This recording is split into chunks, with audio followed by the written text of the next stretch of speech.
ice ground on all the screen, and now boom, we destroying whole screen, but it again covered in ice, and we can do it as much as we like. So that's infinite loop. Let's just destroy this Mr. Boss in a few seconds. Hey Kingdom, I hope you're having fantastic day so far. And I will try to make it better by showing you my late end game version of Disciple of Varashta. I will cover everything from skills to support gems, what gear I use, and also how I craft it. But as always, let's start with showcase how this build works, what is main idea, and main idea is to create unlimited and infinite loop of Navira fracturing, and using Kelari to defeat bosses with a lot of power. So right now I will run around and use Kelari only, and as you can see we can run around pretty easily, and everything that goes into our presence is instantly removed.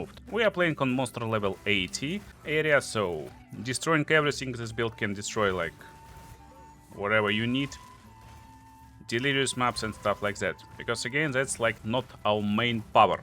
Main power comes when we use this skill that creates a little bit of icy ground, and that's the change I made from previous stuff that I used. So I used loads of skeletal frost mages, and they froze enemies, they created this icy ground, but right now we're doing it a lot easier thanks for our new Kalguran skills and techs.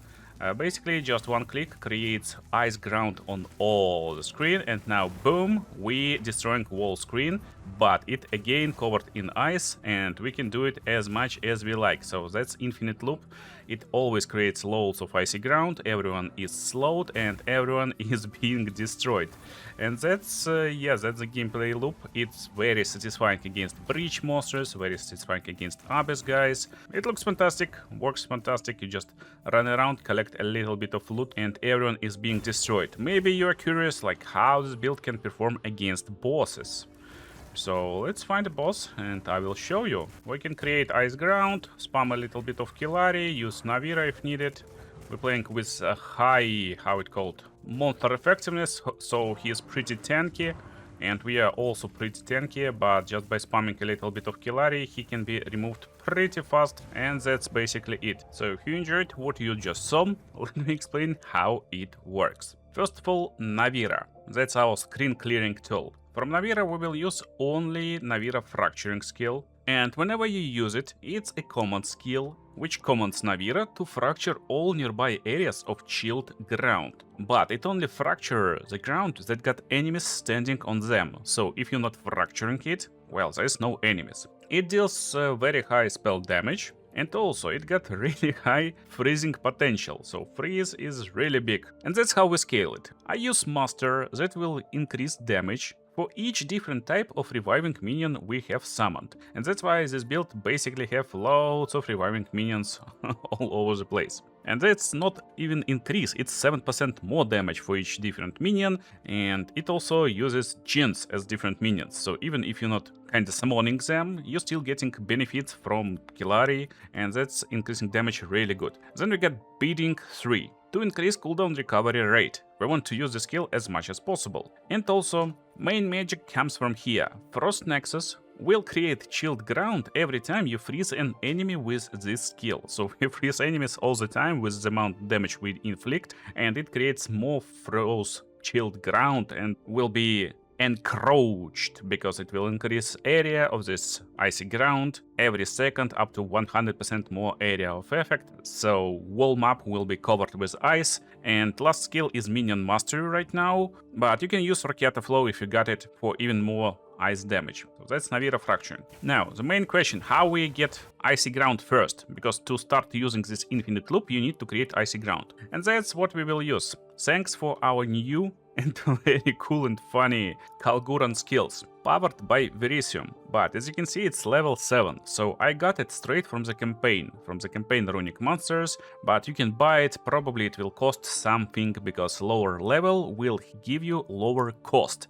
We don't want to augment every piece of gear to have more ward with this build, we want to have more energy shield, so we need this extremely low level skill, and it gives us this pretty cool feature. It will generate Verisium infusions, as you can see, and That's basically elemental infusions that can be used in any other skill, so it doesn't matter what type of infusion your skill needs, it can have it. And we use it with custom minion dash, so every time minions dies around us, we're creating infusions, and then infusions will be consumed by Ice Nova. I got a bunch of other skills on custom minion dash. There is refutation to give us block, basically nice protective layer, and boundless energy, energy retention, and efficiency to have less cost, so we don't need a lot of ward to cast it, and also to generate energy faster. This energy can be generated by your minions, but you need to sacrifice Last Gasp. Last Gasp is actually pretty important stuff, because if they staying alive in our presence, that's where we're getting damage for Navira, for Mr. Kelari.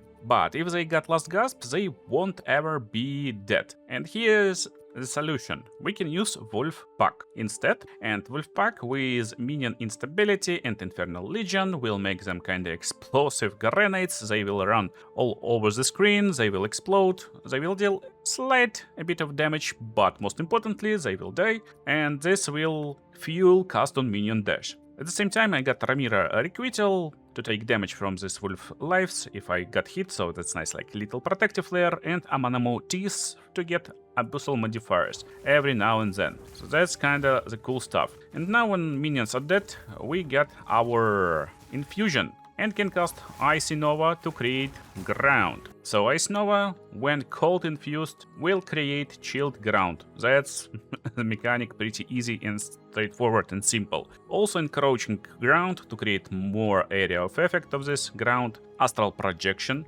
so we can cast it on enemies and not on us, and create ground on them, because that's how we will use Navira fracturing. Expand, so we will have more area of effect. Rapid casting, so we won't use a lot of time to cast it, because we're not using any magic weapons. And I'm using mobility, so we're not stopping a lot. At current point of the build, our minions are basically irrelevant, and we want to use all minions that cost as less spirit as possible. So I'm having frost mages, snipers, rivers, and storm mages. Right now with Last Gasp. Other skills again completely irrelevant. We're not using them as damage dealers. Just one minion of each kind. And if you try to play like this build, probably you will see that there is like really big cooldown, a lot bigger cooldown than I have right now. And as you can see, Rogue Exile somewhere dying, and I don't even know where he is. Oh, there you are. Boom. So how you can reduce cooldown so much? That's mostly thanks for our passive tree and cool new features. First of all, there's Puppet Master, and that's a new buff that you can get. It's located over here. And that's the buff that you get after you just use common skill. You use it all the time, and we will increase skill speed with common skills, reduced penalty, minions will have increased damage, and that's basically a pretty cool buff. So we spam a lot of common skills, and then thanks for this Archon of Undash that we also get by spamming common skills. Basically, we get 15% chance to get it on common skill, and this gives 25% more minion damage and 200% more cooldown recovery rate. So yeah, that's pretty powerful, pretty broken, I would even say, and definitely worth checking. So on the rituals, it's like super cool. Monsters spawn, you just destroy them like that. Create a little bit of ground and yeah, just spam this button. So that's all like pretty cool, but sometime you will see that, oh, I want like a little bit more damage, and that's why I'm still using Pain Offering, which will increase minion damage, and I'm using it with Sacrificial Offering, Dance Macabre, Magnified Area 2, and Prolonged Duration. So that's what gives us ability to basically sacrifice a bunch of minions and get increased minion damage. Of course, by sacrificing minions, we will lose this more damage from Master, but that's what can be easily kinda neglected with good Rattling Scepter, and that's what we will craft in a few minutes. But let's talk about last but not least Mr. Kelari. He helps a lot, and that's pretty cool skill. We're using Kelari Deception and his basic skill at the same time, Kelari's Brutality. We're using him with Master for more damage, of course, with Beating to increase cooldown recovery rate and deal more damage. But as you can see, it's beating too, so here's the difference. From Navira, we're not really expecting insane amount of damage, and we better have this cooldown recovery. That's why we're using beating 3. But here it's beating 2 to increase cooldown recovery just a little bit. He got pretty good cooldowns without any gems and deal more damage. We want to have more damage, so that's our boss deleting tool. Then we got Kurgal Leash over here, gain Unholy Might, which gives us chaos damage, again for more damage. Hulking minions, it works, yeah, you can use it on your Djinns. It won't have penalties from gigantic minions, they won't have increased reservation, because reservation is 0 for Djinns, but they will get these gigantic buffs. They will have more damage, and that's pretty cool. Armor break 3 here, just to break armor on bosses, because Kelari deals mostly physical damage. If you can afford, there's Ulnitol Embrace or something like this. Zashed skill basically, that you get from farming breaches. And that's pretty cool skill, because it will make your chaos damage destroy enemy armor. So very nice and powerful.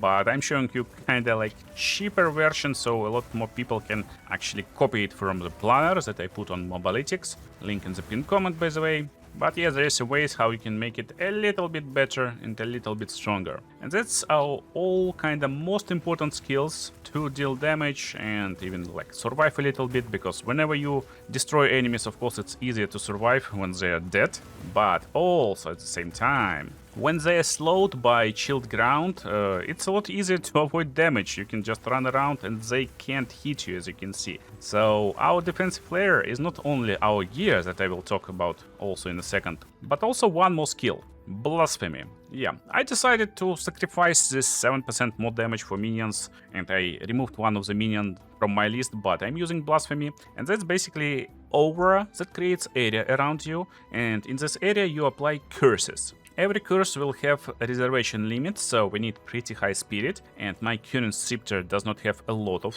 spirit, and that's what we will try to fix today. Anyway, I'm using temporal chains over here, and it just slows enemies around us. So we're slowing them with temporal chains, we're slowing them with chilled ground, and they basically insanely slowed. So we can run around, avoid enemy attacks, and never get hit. While at the same time we're having 65% reduction from armor, we have all reductions from resistances, we got 10k energy shield, complete immunity to chaos damage, and yeah, basically we are pretty tanky. So Blasphemy comes with ritualistic curse for more area of effect, magnified area for more area of effect, up willing to increase damage of our minions while this skill is active, and prolonged duration. I don't know what to put else right here, so I put it everything I could basically. There's not a lot of like options that will work. And yeah, it is what it is, so that's basically how it works. So we're having loads of auras around us, we're destroying screens, we're just like melting everyone in our presence, and it's like really nice and powerful stuff. I guess it's a nice time to talk about our gear, but before we do it, well, let's just destroy this Mr. Boss in a few seconds. So gear. To make everything work, you need to make sure you get enough runic word. So I upgraded my gloves and also my boots with Verisium Anvil. And that's the slots we actually can sacrifice, because other slots, when upgraded, will lose a lot of energy shield. You can sacrifice a little bit of focus, of course, if needed, but if you don't have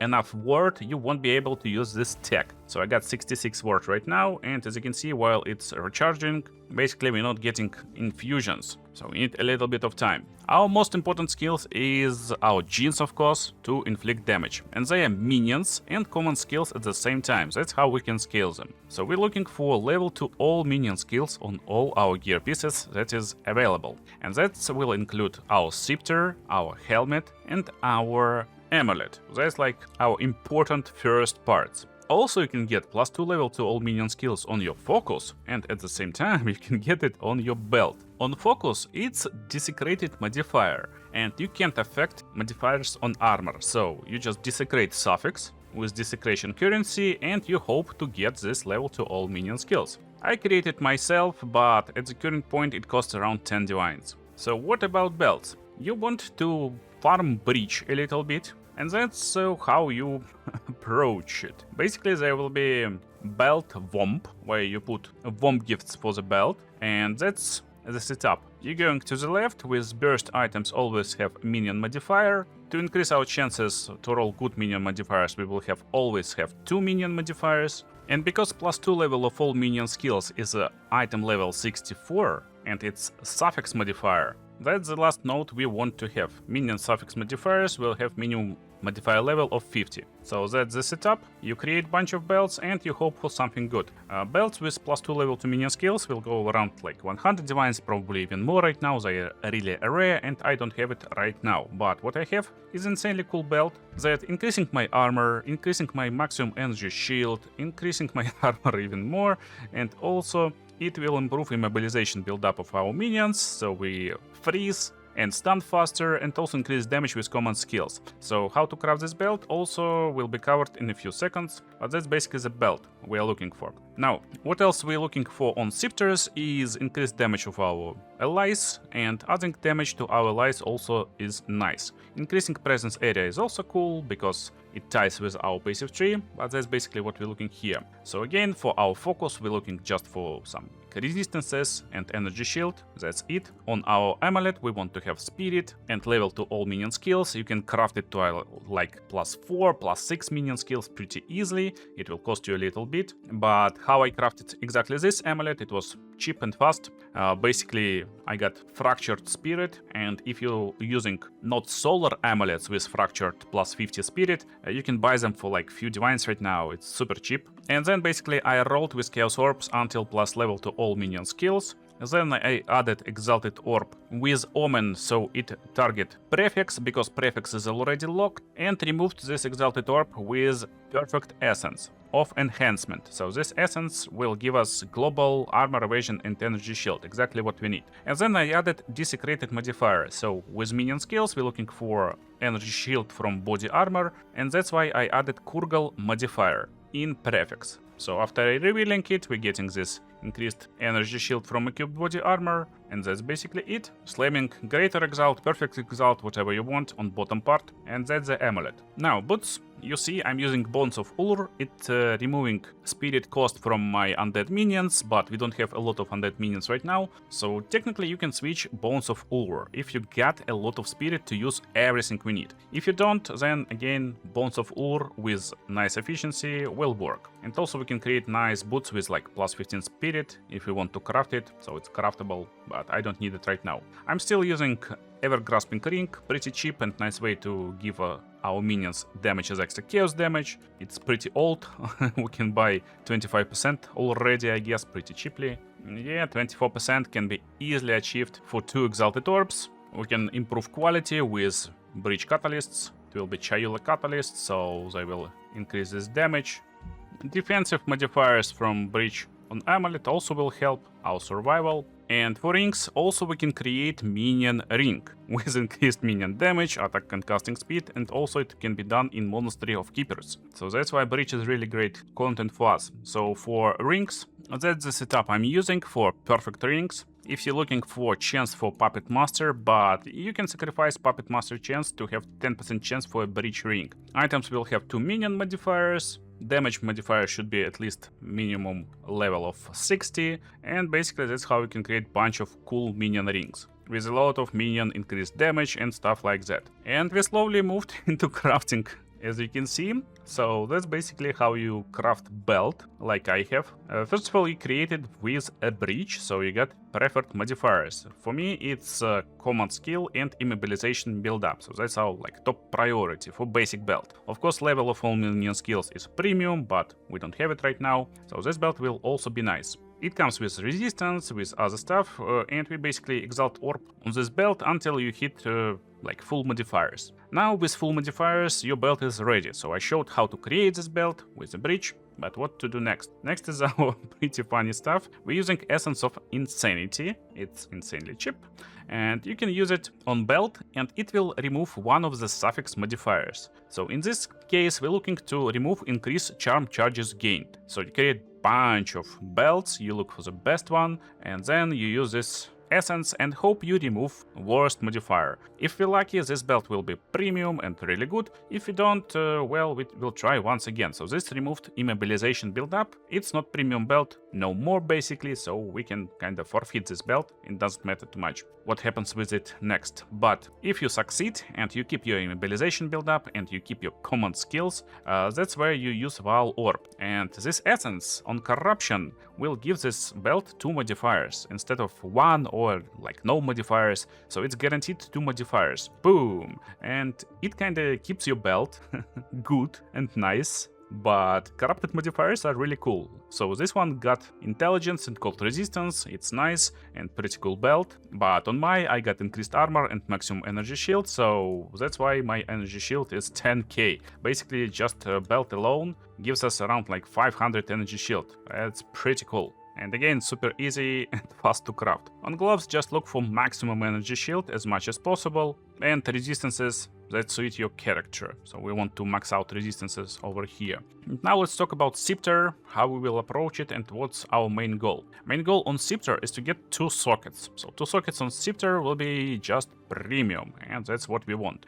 This corrupted without extra socket, sadly, but we get another one. Went into my hands for a pretty reasonable price of like 7 divine orbs that you can farm in just one single map, especially if you're following my secret channel Spot the King built-in guides focused only on PoE 2, and it shows loads of beginner-friendly farming strategies with 0 investment and insane payoffs, as well as some mechanic guides and stuff every beginner needs. So you can easily find it, Spot the King 2, and get a bunch of divines in your pockets, so you can craft SCEPTERs like this. I'm looking for added attack damage as lightning damage, so our minions will be able to shock enemies and we will deal more damage to them. That's kinda what I was looking for, because that's cheap. You can find it with Spirit already, but it will be insanely costly, of course. I'm showing you how to make it super cheap, or as cheap as possible. So you got blue SCEPTER with needed modifiers, and now our first step is to increase damage of our allies. To do it, I will use Greater Essence of Command. So boom, it will go into prefix. Now our allies will deal a lot of damage. The next step is to fill our prefixes with stuff that we need, and that's how it works. Basically, there is no desecrated modifier for SCEPTERs yet, I guess, and therefore we will just try to hit increased spirit. To do it, I will use Omen of Sinistral Necromancy with Ancient Jawbone, and we will target prefix desecrated modifier. Boom! Now we get 4 modifiers. So with 4 modifiers, we can use Fracturing Orb, because it can be only used on 4 modifiers, but because one of them is desecrated, it can't be locked. So effectively we got 33% chance to lock level of all minion skills. That's an interesting step, and it will cost you like 7 divines if you don't have Fracturing Orbs, but you should have some if you're following my guides on secret channel. Anyway, this is extra step, and this step will secure our next steps if we succeed on fracturing level to all minion skills. And that's kinda nice when you're trying to make some good SCEPTER. If you're doing some mediocre stuff and just starting out, you can completely skip this step, and full craft will cost you like 1 divine. If you just use cheap SCEPTER, or you know what, I will show you how to do it like for less than 1 divine. But first of all, let's finish this craft. So right now I'm fracturing level to all minion skills. 33% chance, boom, we hit it. So if we don't hit, we can do it kinda differently, but right now we instantly improved price of the SCEPTER to like 20 divines. So we bought it for 7 divines. I used 1 Fracturing Orb. Technically we can use it as profit for 5 divines, but it's definitely not worth it, because chance to fracture is 33%, so 66% to fail this craft. But this will secure our next steps, so we will create insanely overpowered SCEPTER right now. So we will try to get 2 augmented sockets, and that's why we will use new Alloy. Alloy is same as Perfect Essence, and there's pretty cool and fun one. Actually, there's 2 of them. So one of them will give us maximum stacks of Puppet Master, which gives us skill speed, reduced movement penalty, increased damage and stuff like that. And that's kinda interesting stuff. And also pretty nice and pretty good option. But what I really like is 30% increased effect of socketed augment items. And we will socket Idol of Faris, which will give us increased damage with common skills. And also we will socket another augment that will give us 40% increased damage with common skills. So this rune will increase our damage with common skills by 30%. But here's the problem. All of these alloys is crafted modifiers. And we already crafted allies in your presence have increased damage. So what we do right now, how we actually can do it? We can get Aztec Creativity, that is a rune that we just drop inside, and now our item will be allowed with two crafted modifiers. Because our prefixes is filled right now, I will use just basic Exalted Orb to get one suffix. Boom. We got strength, we don't need it. And now we need to decide, like, what is more beneficial for us, stacks of Puppet Master or effect of socketed items. To me, effect of socketed items is better because it's permanent. It always gives you bonuses, and Puppet Master only gives you bonuses when you got stacks. So for the next step, we need to remove the strength. And to do it, we will use Sovereign Alloy with combination of Dextral Crystallization Omen that will target suffix modifiers. Because level to all minion skills is locked right now with Fracture, it's super safe play. You can YOLO on this step and you can add 2 Exalted Orbs and then try to use this essence just to maybe don't hit level of all minion skills. If you hit level of all minion skills, if it's not locked, it's just complete brick, of course. But when it's locked from Fracture, it's a super safe way to play, and boom, we removed our suffix and we got 30% increased effect of all socketed items, which is pretty good. Okie dokie. So what is the next step?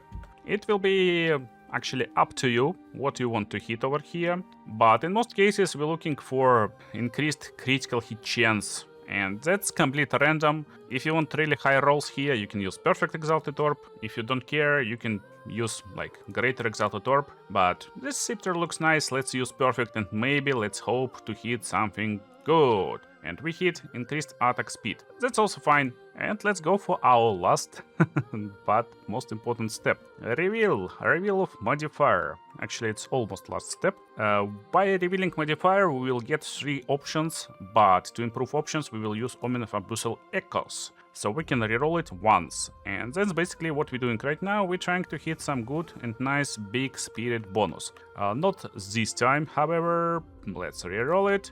Boom, not this time. So what to do next and how to finish like this craft, this scepter, it's up to you. You can use Wheatlings with Chaos Orbs, you can sell it, try to recraft it, but that's basically how we try to get our spirit. Of course, we can just annul it to 0 mods, roll for spirit, and with spirit we can redo the whole craft. And if you're interested in me crafting this like super perfect, insanely overpowered scepter with the spirit and with everything as we need, just let me know in the comments down below. But I promised I will show you how to like get pretty good reasonable scepter pretty cheap. And that's basically how you do it. You look for scepter with level to all minion skills. It should be uncorrupted, of course. It should have socket. You just buy it. It can cost like 2 divines. If it's a rare scepter, it's super cheap. And it should have level to all minion skills, as I told you. And also it should have increased spirit already. And that's kinda okay scepter for starting out. Since it got socket, our last step to craft the scepter is to just Val Orb. We got 2 sockets. Now boom, with 2 sockets we can use this combination of Idol of Faris and another idol to have more damage. And you can do the same stuff with already kind of crafted scepters, just sort them by spirit, and spirit with allies in your presence deal increased damage will cost around 5 or 4 divines. Buy a bunch of them. Make sure you're not sorting by this spirit, by this spirit, because total spirit can be really high over here. But that's because people using increased spirit augment, and we want clean scepter with no augments, with like 130, maybe 140 spirit. So you buy a bunch of them, Val Orb, if you got 2 sockets, your scepter is kinda ready. And that's basically what you can do. And if you will be able to improve your spirit, so you get some extra. I don't have it right now because my scepter is like pretty weak, but if you craft it luckily, that's basically last change to our build that I want to do. Whispers of Doom over here will provide us with ability to apply additional curse, because normally it's limited to just 1. And we will use Enfeeble, so enemies around us will deal less damage, and less damage means we will be a lot more survival. That's pretty crazy curse, and if it's possible, also we will increase its magnitude with heightened curse. Again, it will require us to have a lot more spirit, because cost and reservation multiplier is pretty brutal, 40%. So yeah, it's not available for like super cheap builds with low spirit, but if you will be able to get some spirit, well, that's what you want to do. And last but not least is how we actually tie everything up with our passive tree. So it's super simple. We're focusing on maximum energy shield to survive everywhere and energy shield recharge rate. So beginning of the tree will be only energy shield. Then we're focusing on critical hit chance and minion damage and getting every single node possible. A little bit of Puppet Master, of course, and increase damage everywhere. So on the left side, we're also increasing presence area and spirit, and that's to activate this node, because minion will deal increased damage with common skills for each different minion in your presence. So that's kinda works together with Master. We're having loads of damage, and that's like stuff that glue everything together. So all energy shield nodes over here, energy shield and intelligence over here, we need high stats. And here we picked increased Arcane buff duration, energy shield recharge rate, elemental resistances while we are affected by Arcane buff and stuff like that, and some stun recovery and elemental ailment threshold over here, because we're using Chaos Inoculation, which reduces our life to 1, so we're having a really like low stun threshold. This helps us to fight it. What you can use is pretty interesting like gem, which will be from nothing in conduit area. And you can recoup damage as energy shield, you can increase energy shield from equipped focus, mana regeneration rate, a lot of like useful stuff over here, but it costs 300 divine, so I'm not even like showing it to you. That basically the passive tree we use right now, and it's super nice, efficient, and working nicely. You may notice there's a bunch of jewels, and again we're using pretty basic jewels. It will be just sapphires with maximum energy shield and bonuses to our minions. And that's basically how you can craft them pretty easily. So you're looking for sapphires, which will have critical hit chance, critical damage bonus for your minions, and minions increased damage on the top part in prefix. And last modifier on prefix does not matter, because then you get diluted liquid ire and just use it on fully modified sapphire. If you're lucky, you will keep minion damage and you will get maximum energy shield. And you will have diamonds sapphires, of course, like this. There's 3 sockets, just drop them over there and you will get a lot of energy shield and a lot of minion damage just by using this kind of like really funny sapphires. I hope you enjoyed the build, but maybe you will enjoy my Zero to Hero series, where I show pretty fun ways how to use off-meta skills and defeat Pulse of Exile too, so make sure to watch them on the screen right now, and see you in the next ones.